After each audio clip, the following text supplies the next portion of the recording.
shocking confessions from real burglars and home invaders sharing their secrets on where they strike and how you can avoid becoming a target. Today, national investigative correspondent Jeff Rawson is here with more. Jeff, good morning. Hey guys, good morning to you. Lester, welcome to you. Look, we all think we're doing the right thing, right? We go buy security cameras for our house, expensive alarm systems. We even put our lights on timers when we're away. But does any of that actually scare the burglars away? This morning, we have a rare jailhouse interview with a guy who knows because he was the burglar. Now he's telling all, so you aren't a victim too. Shocking video of brazen thieves caught in the act, walking up to houses in broad daylight, ransacking homes. Watch as these robbers even tiptoe around sleeping children.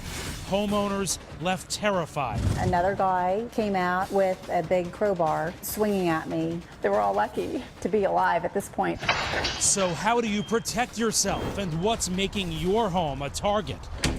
To find out, we're inside the New Jersey State Prison, maximum security, meeting Nicholas Kiriasis. He's serving a 70-year prison sentence for a string of home invasions. Hi. Hey, how you doing? Jeff Rawson, thank you for doing this. Okay. Have a seat right over here. With guards looking on, we're given 1 hour to ask anything we want. How many homes have you burglarized over the years? Around 100, maybe 150. Now he's coming clean and revealing his secrets. First up, what makes your home a target? How do you pick which house to break into? Why that house versus that house? If there's mail in the box, that means there's no one. Most of the time, no one home. Have a neighbor maybe collect your mail if you're going to be gone for a couple days. Yes. If there's no cars in the driveway, there's a good chance there's no one home. So your advice would be, if you have a car that you normally keep in the garage during the day, maybe keep it outside. Keep it outside. Unfortunately, the burglar's going to go to the next home. He's still going to do a burglary. But it won't be your house. It won't be your house. So what time do thieves strike? Normally, after 8 a.m. in the morning, because everybody's gone to work or school or whatever. Between 8 and around 2 o'clock. If you go past 2, like pushing 3, you're high risk. It's dangerous. Because people are going to come home. Right. Other home invaders agree. WNBC, our station in New York, sent out surveys to other convicted burglars. More than half saying they also target homes in the morning. I've always thought conventional wisdom is we're more vulnerable at night. You have the cloak of darkness. But you're saying that's not true. Not for me. I did a burglary, and while I was in the house, the lady walked in the house, and I said, "I'm sorry, I got the wrong house," and I walked out with nothing. Is that a burglar's worst nightmare, coming face to face with somebody? Coming home, yeah.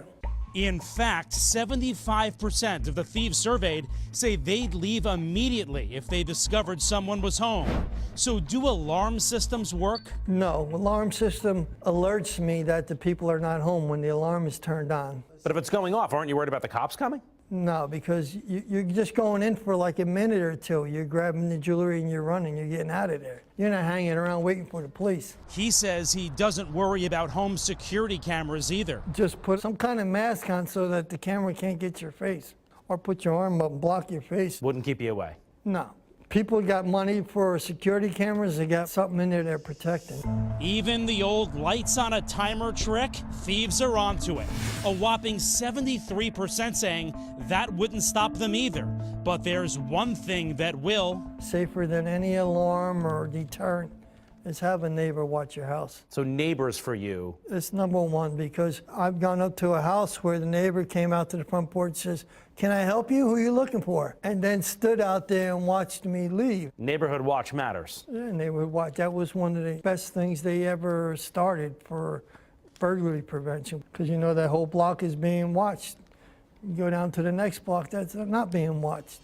But one of the most shocking revelations of all, how these thieves break in. Turns out we're letting them in. I never carry burglary tools. You never carry, how'd you get in? With the, open window, open door. Enough people keep their doors and windows unlocked that you could open them up and climb right in? 9 out of 10 people, when you open a window in your house, if it gets cold at night or whatever, you close the window, you don't lock it. And then all of a sudden, a day later, a week later, a month later, you come along. Yeah. And you climb right in. Yeah. A lesson for all of us. Lock up when you leave. Simple tips from a convicted bad guy trying to do some good to keep your family safe. Sometimes the best advice is the simplest. Just lock the doors and windows. By the way, dogs can be effective too. That inmate telling us hearing a dog barking through the door would give him pause, and experts agree dogs are a great deterrent. But either way, if you come face to face with one of these guys, you were just saying 75% said they'd run away if they saw somebody home. Yeah. You said it's the other 25% Yeah. you really worry about. Don't fight back. Call 911 immediately, because that can make things worse. He was a pro, but he's also in jail. He's in jail. He did in fact get caught. He's for home invasion, a string of them, so he's there for a long, long time. And you said it was a nosy neighbor that. Yeah, he's his, incredibly worried about nosy neighbors for good reason. Okay, interesting. Jeff, They're not thanks just very much. annoying; they can actually help you. Good to know.